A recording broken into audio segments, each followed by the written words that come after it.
வணக்கம். ஒளியின் வழியில் கங்காளன் போசும் கவசத் திருநீற்றை மங்காமல் பூசி மகிழ்வாரே யாமாகில் தங்கா வினைகளும் சாரும் சிவகதி சிங்காரமான திருவடி சேர்வரே என்று திருநீற்றின் மகிமையை உணர்த்தும் திருமூலர் வாக்கு.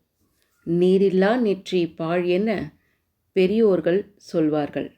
அத்தகைய திருநீற்றை அணிந்தால் உடல் நாற்றம் போகும், நோய் கிருமிகள் சாகும், தீட்டுக்கள் கழியும், உடம்பு சுத்தமாகும், வியாதிகள் ஒழியும், பில்லி சூனியம் அகலும், நினைவாற்றல் வளரும், புத்தி கூர்மையாகும், பாவங்கள் தீரும், வருத்தங்கள் தீரும், பித்ரு தோஷம் நீங்கும், சிவபுண்ணியம் வந்து சேரும், சிவனடியில் நம்மை சேர்க்கும்.